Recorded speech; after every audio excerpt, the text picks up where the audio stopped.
જગત કલ્યાણ માટે, લોકોના હિત માટે, એટલા માટે કથા હોય છે બાપ. જેને બહુ પુણ્ય કર્યા હશે બાપ, એને શિવ કથા સાંભળવાનું સૌભાગ્ય પ્રાપ્ત થાય છે. માટે વ્યાસજી લખે છે, જન્માંતરે ભવેત પુણ્ય મહાત્મસ્ય સુધીમતિ યચ્ચ પ્રીતિમ વર્તે મહાભાગ્યવતો.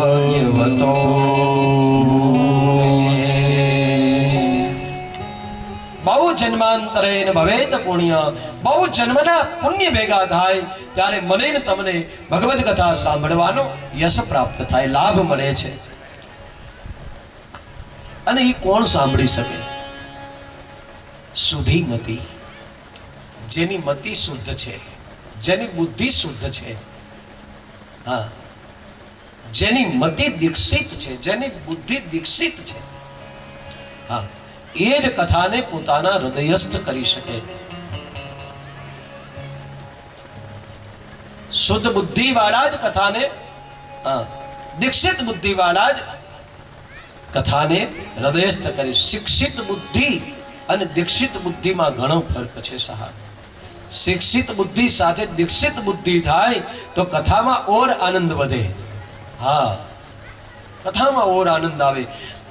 મતિ શિક્ષિત હોય અને મતિ દીક્ષિત પણ હોય તો કેવલ શિક્ષિત મતિ હશે તો એ શંકા કુશંકાઓ ઊભી કર્યા કરશે, એ અંદર પ્રશ્નોત્તરી કરશે. આ આમ હોય તો આમ કેમ ન હોય, એમ આમ નહીં આમ જ હોવું જોઈએ. એ કંઈક કારણ કે એની બુદ્ધિ દીક્ષિત નથી. કારણ કે દીક્ષિત બુદ્ધિ એ પરમાત્માને અને પરમાત્માની કથાને સમજી શકે. શિક્ષિત લોકો, આ ભણ્યા લોકો ખૂબ એમાં ના નથી સાહેબ, પણ શિક્ષિત એટલા થયા એટલા દીક્ષિત નથી થયા. તકલીફ ક્યાં છે? બુદ્ધિને શિક્ષિત કરવી આજના યુગ માટે બહુ અનિવાર્ય, બહુ જરૂરી, પણ એ બુદ્ધિ દીક્ષિત સાથે હોવી જોઈએ. શિક્ષાની સાથે દીક્ષા હોવી જોઈએ. આપણે ત્યાં પહેલા ભણતર ઋષિ મુનિઓ દ્વારા થતું ને, એ બંને ભણતર આપતા, શિક્ષા અને દીક્ષા બંને આપતા.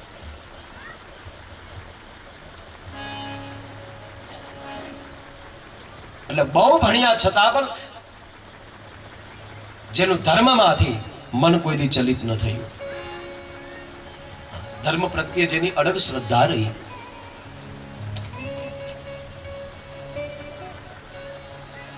પહેલાના સમયની અંદર જ્યારે ભણાવવામાં આવતા ત્યારે જેની બુદ્ધિ સદગુરુઓ દ્વારા, ગુરુઓ દ્વારા, આપણે જેને શિક્ષક કહીએ એ વખતે ગુરુ પ્રણાલિકા, અને આજ પણ એને ગુરુ જ કહેવામાં આવે જેની પાસે તમે ભણ્યા હો. એ વખતે સદગુરુ પાસે, ગુરુ પાસે જ્યારે શિષ્ય ભણવામાં તૈયાર થતો ત્યારે દીક્ષિત અને શિક્ષિત બંને બુદ્ધિ એને પ્રાપ્ત થતી. તો એ બુદ્ધિ દ્વારા લોકો એટલા બધા મહાન બન્યા. અને આજ લોકો શિક્ષિત ખૂબ બન્યા પણ એટલા મહાન ન થયા. એના જીવનમાં નફરતો ઊભી કરી શિક્ષાએ. એ જમાનામાં મા બાપ પ્રત્યે નફરત નહોતી. લોકો ખૂબ ભણ્યા અને એ ભણ્યા એવું તો આપણે ભણી નહીં શકીએ. હું તો એવું માનું છું. લો, ભલે ડિગ્રીઓ ગમે એટલી મેળવે લોકો. આજે બધા ડિગ્રીઓ મેળવે બધા મૂળ તો આ શાસ્ત્ર પુરાણના ભણતરમાંથી ને કે બીજે ક્યાંયથી.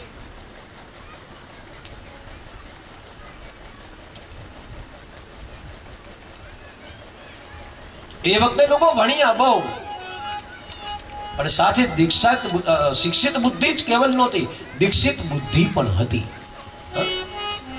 દીક્ષિત બુદ્ધિ પણ હતી બાપ. એટલે એ લોકો ધર્મમાં પેલા હતા. આજ લોકો ભણ્યા ખૂબ, જ્યારે શિક્ષાની સાથે દીક્ષા નથી, ત્યાં તકલીફ છે. અને એટલે જ મને લાગે છે કે આ શિક્ષિત બુદ્ધિ વિકાસ બહુ પામી, દીક્ષિત ન બની, એટલે આજ જગતની અંદર વૃદ્ધા આશ્રમો આદિ આશ્રમો લોકોને ખોલવા પડ્યા. નહીતર હોય જ નહીં.